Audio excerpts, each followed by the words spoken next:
하나님 말씀 출애굽기 20장 1절로 6절 말씀입니다. 제가 받들어 봉독하겠습니다.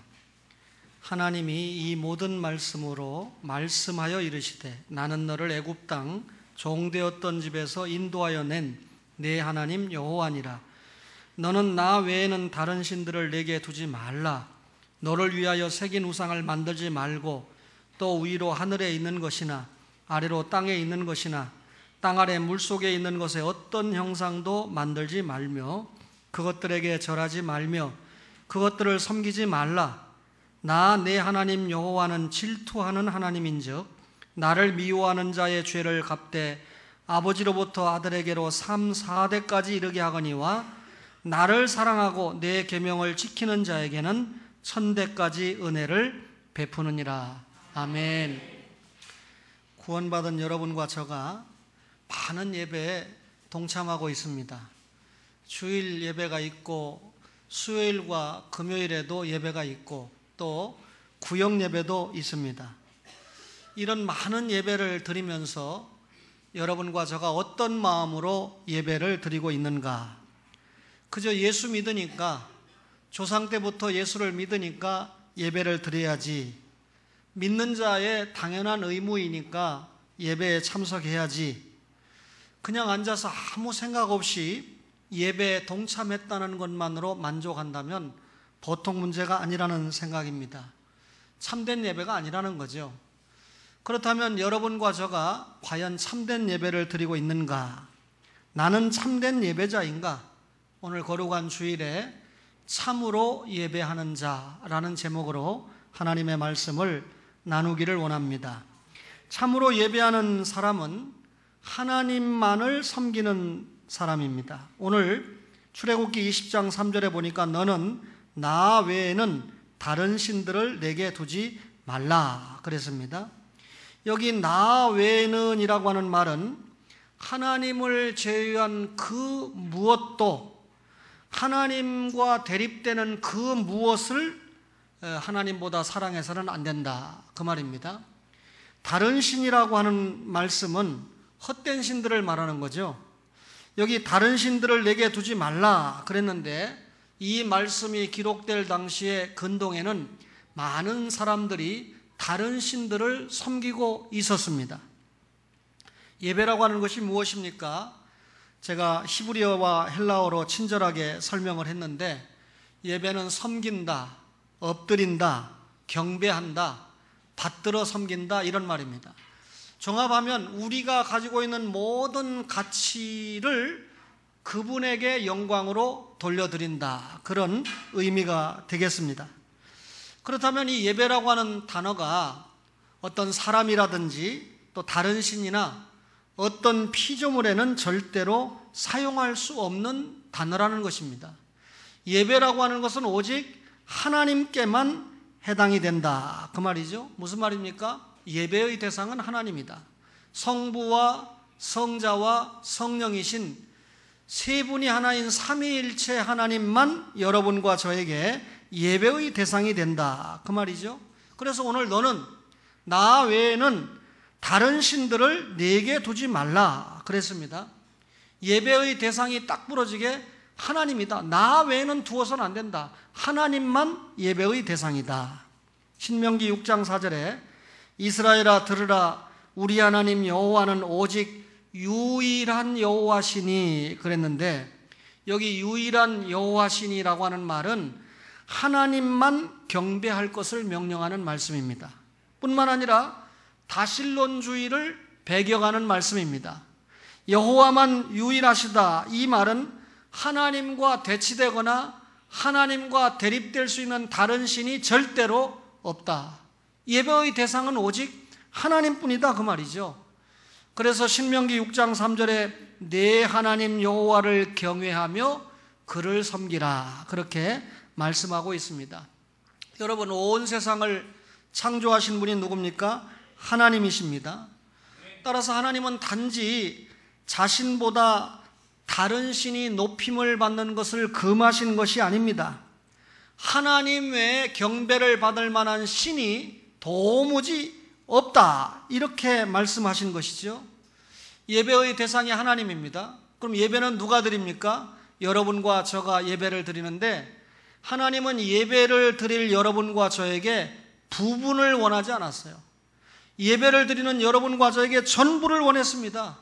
신명기 6장 5절에 보니까 너는 마음을 다하고 뜻을 다하고 힘을 다하여 네 하나님 여호와를 사랑하라 그랬는데, 마음을 다한다라고 하는 말은 우리가 가지고 있는 진정한 의지 결단을 총동원해서 그 말이죠. 또 뜻을 다하여라고 했는데, 이 뜻이라고 하는 지적인 능력인데, 다시 말하면 분명한 이해와 통찰력을 가지고 하나님 앞에 예배를 해야 된다. 힘을 다하여, 이 말은 여러분 대충 아니라 하나님께서 우리에게 허락하신 모든 것을 동원해서 하나님만 예배해야 된다, 그 말이죠. 이 말이 무슨 말입니까? 너희 마음을 나 외에 다른 신에게 일체 주어서는 안 된다. 오직 예배를 받을 만한 분은 하나님 한 분밖에는 없다, 그 말이죠. 따라서 우리가요, 세상의 헛된 신들과 분리를 하지 않는다면 우리는 주님께 참된 경배를 드릴 수 없습니다. 정치가처럼 여러분 4월 초파일에는 절간에 가서 합장하고, 또 여러분 천주교 행사에는 거기 가서 또 미사를 드리고, 또 이 성탄절날은 교회에 와서 혹은 이 교회의 행사에 참여해서는 또 예배를 드리고 하는 것은 참된 예배가 될 수 없다, 그 말이죠. 여러분, 하나님 말씀에 위배되는 모든 부패한 것들을 버리지 않는다면 우리가 하나님의 성호조차 제대로 사용할 수가 없습니다. 창조주 하나님 외에는 모든 존재가 다 피조물입니다. 따라서 우리 경배의 대상은 오직 하나님 한 분밖에 없다. 마태복음 4장에 예수님께서 시험을 당하시잖아요. 마지막 세 번째 시험이 뭡니까? 마귀가 천하 만국을 보여주면서 나에게 절하면 이것을 주겠다. 여러분, 이 마귀가 피조물인데 창조주인 주님에게 피조물인 저에게 경배를 하라고 요구하잖아요. 이때 우리 주님께서 뭐라고 말씀합니까? 주 너희 하나님께 경배하고 다만 그를 섬기라. 예수님께서 시험을 받는 그 자리에서 예배의 대상이 하나님 한 분이라고 하는 것을 정확하게 찍어주셨습니다. 참으로 예배하는 자는 하나님만 섬기는 자, 하나님만 경외하고 그에게 경배하는 자가 참으로 예배하는 자인 줄로 믿습니다.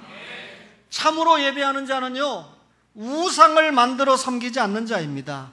출애굽기 20장 4절에 너를 위하여 새긴 우상을 만들지 말고 또 위로 하늘에 있는 것이나 아래로 땅에 있는 것이나 땅 아래 물속에 있는 것에 어떤 형상도 만들지 말며 그랬습니다. 이 히브리인들의 역사를 좀 들여다보면요, 돌이나 금이나 은이나 혹은 나무에다가 우상을 새겨서 만듭니다. 뿐만 아니라요, 부어 만든 우상도 있습니다. 그런데 부어 만든 우상보다 새긴 우상이 훨씬 더 많아요. 성경에도 보면 새긴 우상을 소개를 하고 있는데, 위로 하늘에 있는 것이나, 무슨 말입니까? 해와 달과 별이나 새 같은 것을 만들어 섬기는 거예요. 또 아래로 땅에 있는 것이나 동물이라든지 고목나무라든지 여러분 혹은 바위라든지 이런 것들을 섬기는 거예요. 땅 아래 물속에 있는 것이나, 무슨 말입니까? 물고기라든지 이런 것들을 만들어서 섬기는 것입니까?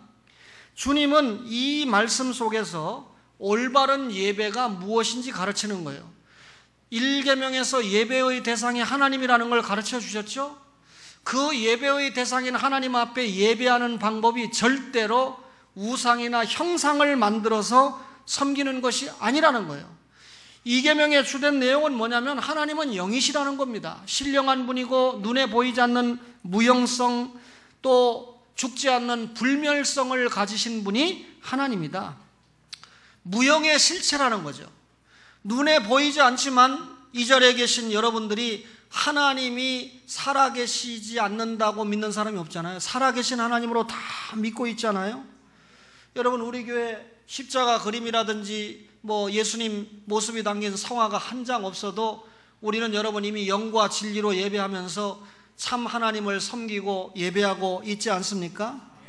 따라서 여러분 어떤 형상을 만들어서 하나님을 섬기는 것은 죄가 된다 그 말입니다. 왜냐하면 하나님은 영이시기 때문에 영이신 하나님의 성품에 합당한 예배를 드려야 되는데 그것이 영과 진리의 예배다 그 말이에요. 그런데 영과 진리의 예배를 이해 못하고 하나님이 영이고 생명이고 인격이라는 걸 이해를 못하니까 자꾸 인간이 타락한 마음을 가지고 욕심을 부립니다. 그게 뭡니까? 내 눈으로 확인해야 되겠다. 그리고 하나님의 형상을 만들어서 섬기려고 하는 잘못된 생각을 갖게 된다는 거예요. 하나님은 자기들 멋대로 눈에 보이는 형태로 우리 앞에 제시하는 분이 아닙니다. 그의 영광을 그것은 더럽히는 일이죠. 여러분 하나님의 모습을 만들어서 섬기는 것은 진리를 여러분 왜곡시키는 행위가 됩니다. 다시 말하면 신성모독이 되는 것이죠. 어제 파리에서 저에게 아주 장문의 문자가 날라왔는데 어느 신령한 목사가 천국을 200 몇십 번을 갔다 왔는데 이 금년 연말에 전쟁이 일어나니까 여러분도 본분이 있는 모양이네요. 전쟁이 일어날 거니까 이제 준비 잘 하시고 그런 내용이에요. 이게 제 사촌 동생의 아내니까 계수에게 전화가 온 거죠. 예수 믿은 지 얼마 안 됐는데 제가 하나님의 말씀이 아니니까 믿지 마세요. 그리고 주어진 현실에서 최선을 다해서 신앙생활 하세요. 그러니까 다른 말을 하지 않고 거기에 감동을 받아서 저에게 보내놓고는 그렇게 하겠습니다. 순종하겠습니다. 이렇게 와서 그렇게 쉽게 답을 해주니까 너무 감사합니다. 그랬더니 하나님의 말씀이라고 하시면서 가르치니까 제가 쉽게 수긍을 했습니다. 이렇게 또 답이 왔어요. 지금 현재 다니고 있는 이 파리의 교민교회가 제대로 가르치는 교회다라고 하는 생각을 제가 해보게 됩니다. 여러분 출애굽한 이스라엘 백성들이 하나님 안 믿은 거 아니거든요. 근데 눈에 보이는 하나님을 요구하니까 그만 금송아지 우상을 만들어 가지고 이것이 너희를 애굽 땅에서 인도해낸 하나님이다 라고 섬기다가 하나님 앞에 쉽게 말하면 벼락 맞지 않았습니까? 심판받지 않았습니까? 여러분 눈에 보이는 형상을 만들어서 섬기는 것이 우상숭배고 그것이 곧 죄가 된다 그 말입니다. 따라서 하나님은 예배 대상으로 하나님의 형상을 만들지 말아라, 일체의 우상을 만들지 말아라 이렇게 명령하십니다. 하나님은 영이시기 때문에 하나님을 대신하는 어떤 제의적인 형상을 만들어서 섬기는 것도 죄가 된다. 레위기 26장 1절에 이렇게 분명하게 말씀합니다. 너희는 자기를 위하여 우상을 만들지 말지니 조각한 것이나 주상을 세우지 말며 너희 땅에 조각한 석상을 세우고 그에게 경배하지 말라. 여러분 눈에 보이는 것을 만들어 섬기는 건 결국 누구를 위하여? 자기를 위하여라고 딱 찍어서 설명을 합니다. 여러분 이 절에 가면 부처상이 있죠. 천주교에 가면 마리아상이 있죠. 이런 거 다 만들어서 경배하지 말라 그 말입니다. 그렇다면 여러분 이 로만 카톨릭은 얼마나 많은 우상 숭배에 빠져 있는가. 로만 카톨릭의 10계명에는 우리가 가지고 있는 2계명을 빼버렸죠. 자기들도 양심이 너무 괴로우니까 너무 많은 것을 만들어 섬기니까 마리아상부터 시작해가지고 그렇죠? 성자 숭배, 십자가의 우상화, 교회 명절을 우상화하고 심지어 천사 숭배, 성상 숭배, 유물 숭배 이 예배의 대상이 수도 없습니다. 2계명을 완전하게 어기는 거죠. 그렇다면 인간이 왜 이런 우상을 만들어 섬깁니까? 성경은요 허영 때문이다. 인간이 가지고 있는 헛된 욕심 때문에 우상을 만들다. 로마서 1장 21절 이하를 제가 읽어드리겠습니다. 하나님을 알되 하나님을 영화롭게도 아니하며 감사하지도 아니하고 오히려 그 생각이 허망하여지며 미련한 마음에 어두워졌나니 스스로 지혜 있게 하나 어리석게 되어 썩어지지 아니하는 하나님의 영광을 썩어질 사람과 새와 짐승과 기어다니는 동물 모양의 우상으로 바꾸었느니라. 인간이 헛된 욕심을 가지고 여러 가지를 만들었다고 그러죠. 그러므로 하나님께서 그들을 마음의 정욕대로 더러움에 내버려 두사 그들의 몸을 서로 욕되게 하게 하셨으니 이는 그들이 하나님의 진리를 거짓 것으로 바꾸어 피조물을 조물주보다 더 경배하고 섬김이라. 여러분, 우상을 만들어 섬기는 것은 조물주인 창조주 하나님을 섬기는 게 아니라 오히려 피조물을 섬기는 그런 죄를 범하는 것이다 라고 말씀하고 있습니다. 그렇다면요, 참 하나님 외에 하나님처럼 섬기는 것은 모두 우상입니다. 나무나 돌로 만든 우상, 새긴 우상 다 우상이죠. 여러분, 이렇게 조각하거나 새겨서 또는 혹은 부어서 만든 우상만 우상이 아니라 골로새서 3장 5절에 보면 우상은 곧 탐심이라고 그랬으니까 우리가 가지고 있는 명예, 돈, 권력, 지식의 우상, 이런 것들이 다 우상이라는 거죠. 삶의 목적으로 이런 것들을 존중하고 있다면, 하나님보다 더 귀하게 여기는 것이 있다면 그 모든 것이 우상입니다. 사실 여러분과 저에게 자식 우상이 대부분이 있다고 생각합니다. 설교를 들으면서 하나님의 말씀 앞에서 여러분, 사랑스러운 자식도 여러분 절대 하나님 앞에나 하나님 옆에 두어서는 안 된다라고 하는 것을 우리가 깨달아야 돼요. 하나님은 보이지 않는 영입니다. 아멘을 잘하다가도 자식 얘기를 하니까 아멘을 못해요. 왜? 지금 자기가 자식을 우상시하고 있거든요. 말씀을 들으면서 내려놓기를 바랍니다. 결국 여러분, 우상숭배라고 하는 게 뭡니까? 자기의 종교적 이기적인 욕구를 채우는 거예요. 조금 전에 읽었던 레위기 26장 1절에 자기를 위하여 만들지 말라. 결국 우상을 왜 만들어냅니까? 이기심 때문에 만들어내는 겁니다. 아담이 범죄 타락했죠. 하나님과 관계가 단절됐죠. 하나님과 관계가 단절되니까 하나님에 대해서 만족하지 못하는 거예요. 여러분, 교제했던 하나님이 보이지 않아요. 그러니까 눈에 보이는 형상을 만들어서 타락한 아담 이후의 인간들이 그것을 하나님이라고 섬기는 겁니다. 그리고 그것에게 복을 구하는 거 아닙니까? 그렇다면 인간이 왜 우상을 만듭니까? 결국 그 우상을 통해서 자기가 복을 받겠다라고 하는 마음을 가지고 우상을 만드는 거예요. 이게 헛된 욕망이죠. 하나님께서는 택한 자녀들을 사랑하시죠. 하나님께서 여러분과 저를 얼마나 사랑하십니까? 따라서 하나님의 사랑을 받는 우리가 나를 구원하신 하나님께만 경배하지 않고 다른 것에 마음을 뺏기면 하나님은 질투하시는 하나님이다 그랬습니다. 따라서 그것들에게 절하지 말고 그것들을 섬기지 말라. 여호와는 질투하는 하나님인즉 나를 미워하는 자의 죄를 갚되 아버지로부터 아들에게로 3, 4대까지 이르게 한다. 여러분, 하나님의 질투는 인간이 하는 것처럼 불의한 질투가 아닙니다. 하나님은 자기 백성을 사랑하시기 때문에 자기가 사랑하는 백성들의 영혼이 다른 것에 마음을 뺏기고 있을 때 선한 질투를 하시는 거예요. 공의로운 품성을 가지고 있기 때문에 뜨거운 열정을 가지고 여러분 사랑하는 겁니다. 그러면 하나님이 선하신 분인데 질투합니까? 하나님이 후회합니까? 여러분, 이것은 이 타락한 여러분과 저가 깨닫지 못하니까 기록자가 신인 동형 동성 표현이라고 하는, 다시 말하면 우리가 알아들을 수 있도록 하기 위해서 하나님의 마음을 그렇게 표현해 주신 겁니다. 따라서 이 말은 하나님이 질투한다는 것을 강조한 것이 아니라 여러분과 저의 마음이 하나님 외에 다른 것에 빼앗겨서는 절대 안 된다라고 하는 것을 말씀한 거예요.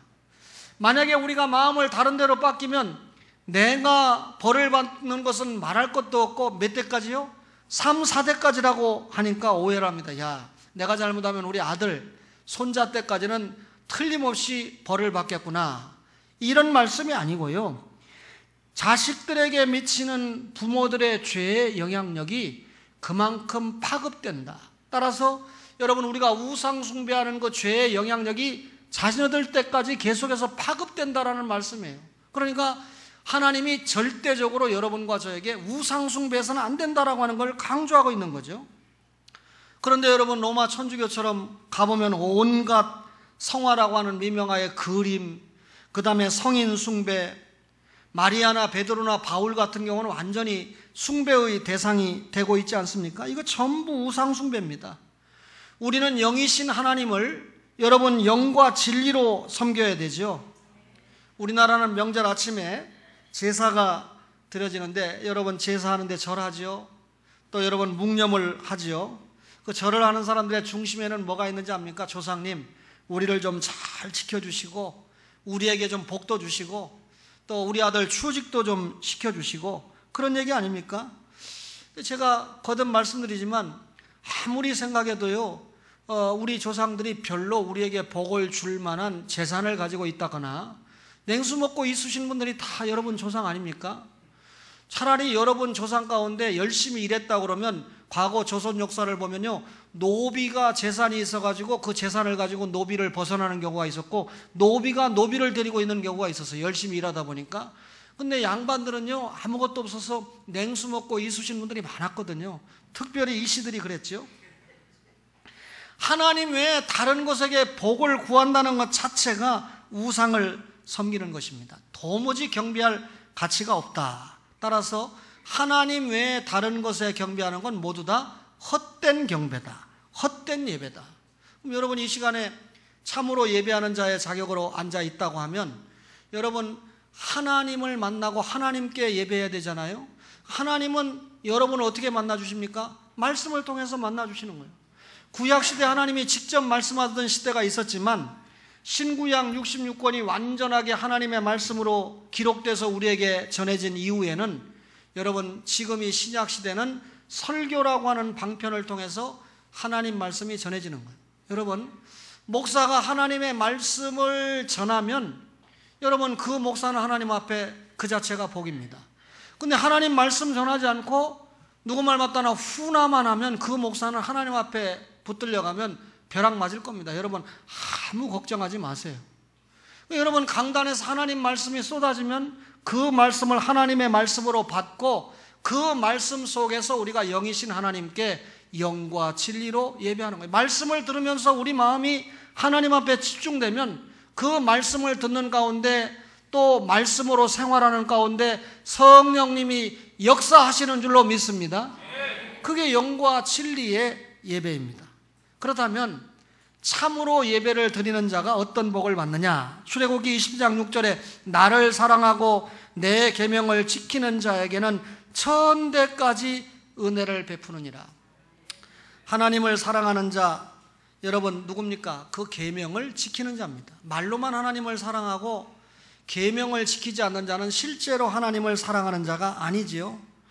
여러분 우리는 계명을 지키는 자가 참으로 예배하는 자다라고 하는 말씀을 들었어요.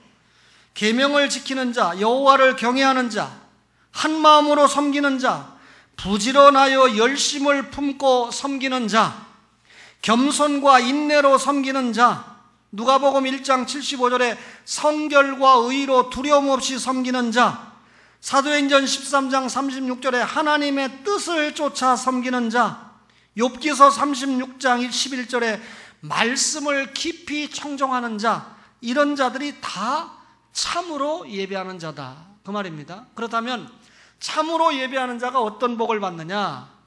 귀히 여김을 받는다.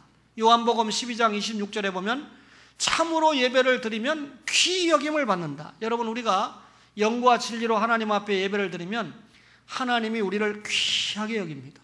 귀하게 여기니까 영원한 보상을 주죠. 영원한 생명.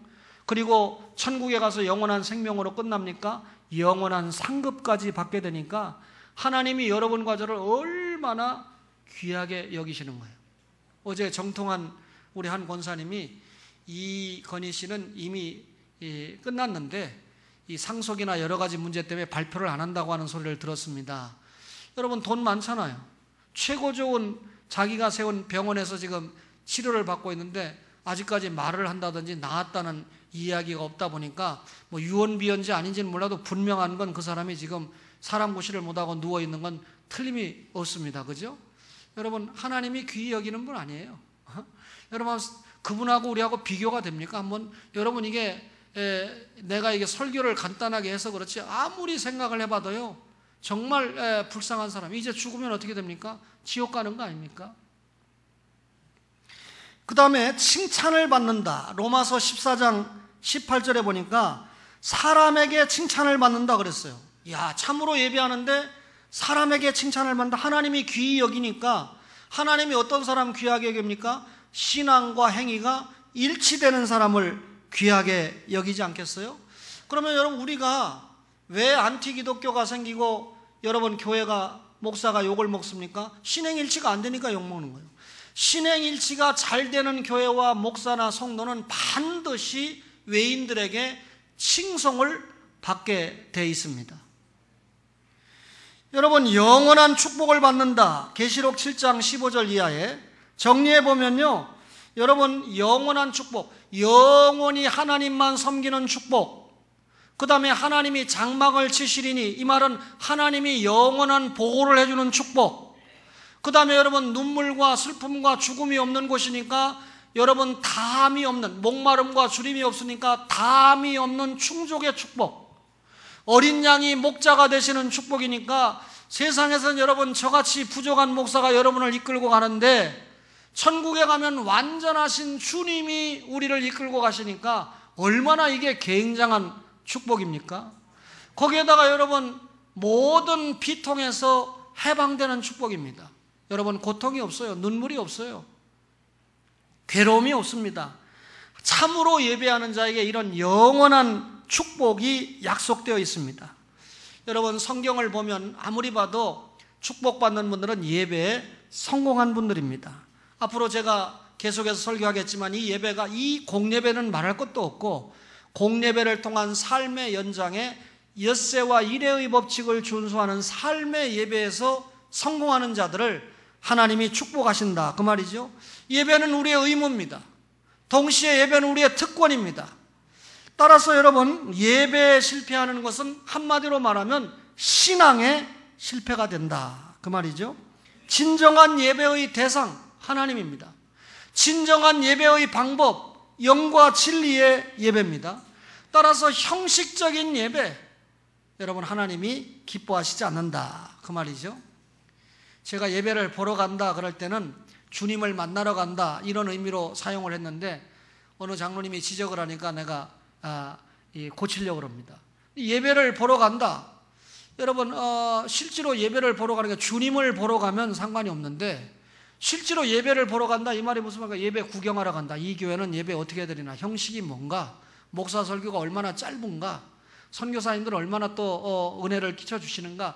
예배 구경하러 오는 거예요. 야, 어떤 분은 조는가 안 조는가? 어떤 분은 찬양을 잘하는가 안 하는가? 구경하는 거예요.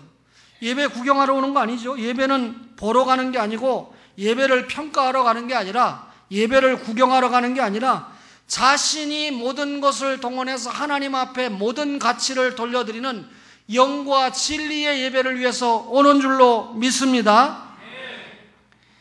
여러분, 예배를 드리면서 연극이나 쇼를 보는 것처럼 예배를 드리면 안 되잖아요. 그죠?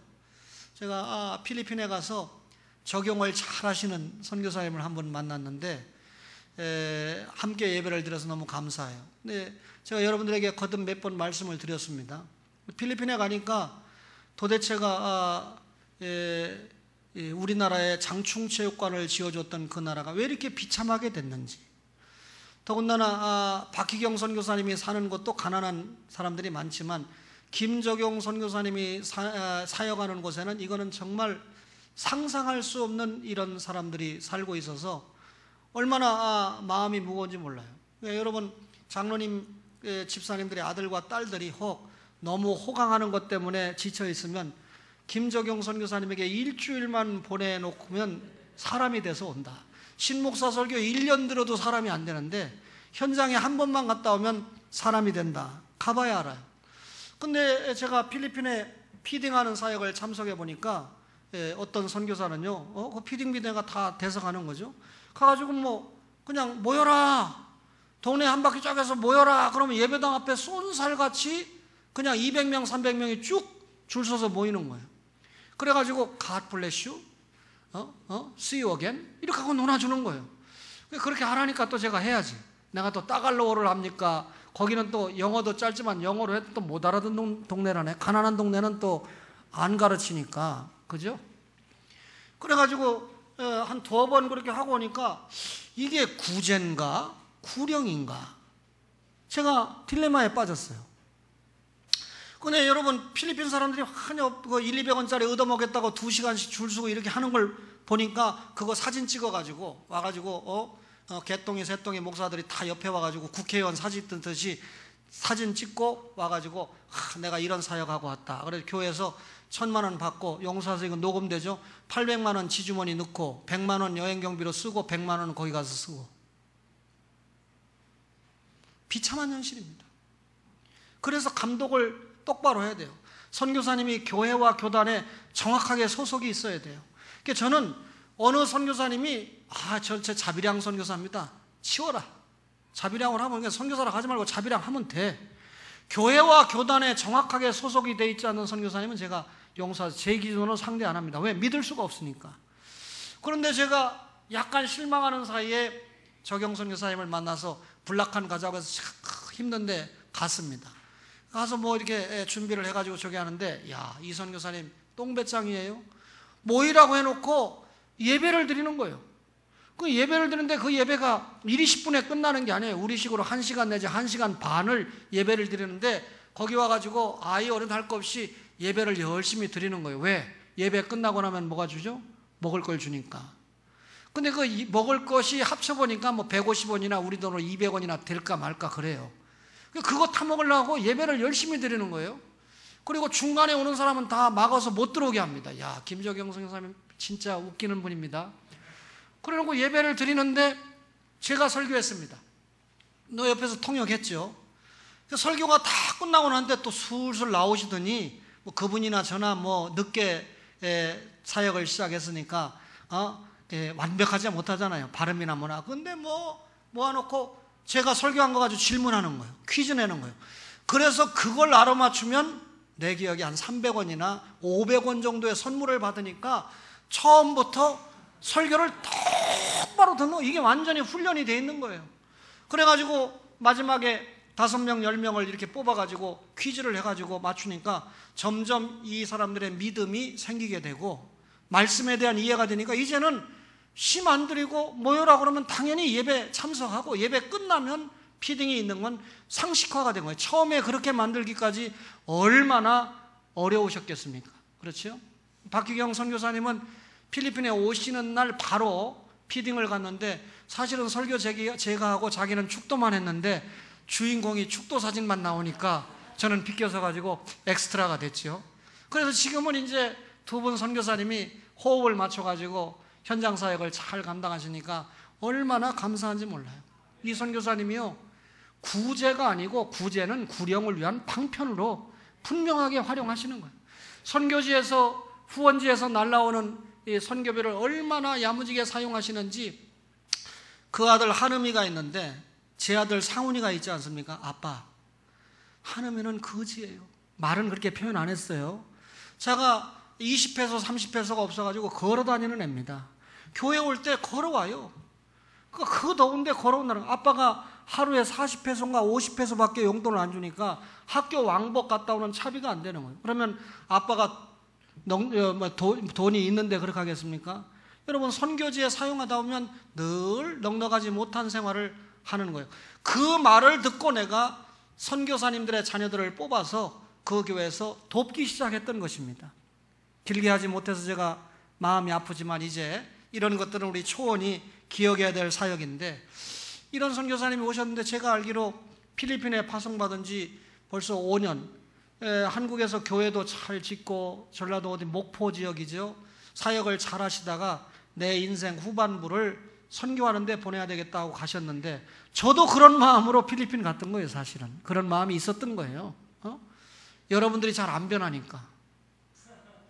변해주면 그런 마음을 안 가질 텐데 용서하세요. 또 제가 어느 목사님과의 관계에서 교회에 피해를 줬다고 생각하니까 내 양심의 가책도 있고 그랬는데, 하나님이 허락을 안 하셔서 또 여러분과 함께 이렇게 멋진 후반기 사역을 펼쳐가지 않습니까? 김적용 선교사님, 제가 사례 많이 받다가요, 돌아오니까 초봉부터 출발해가지고 9급 공무원 됐습니다. 제가 한 5급 공무원쯤 하다가. 오해하지 마세요. 그래도 행복합니다.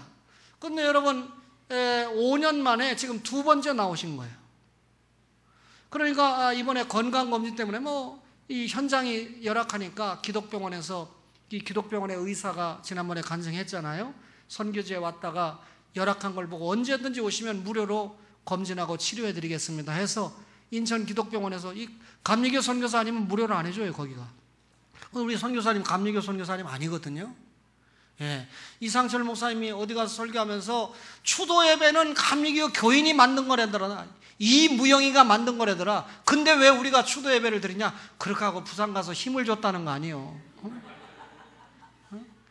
여러분, 이런 귀한 선교사님이 오늘 우리 교회 방문하셔서 제가 오늘 참으로 예배하는 자, 이 필리핀 친구들에게 참으로 예배를 가르치고 참으로 말씀을 가르치니까 1000만 번 도와줘도 구령이 돼야 되지, 구령이 안 되는 1000만 번 구제는 그거는 불신자도 할 수 있는 거고 남들이 더 잘하는 거죠. 목사나 선교사가 해야 될 일은 구령 아닙니까? 양육 아닙니까? 사랑하는 초원의 가족 여러분, 우리가 참으로 예배하면서 하나님께 영광 돌리는 은혜가 있기를 주의 이름으로 축원합니다.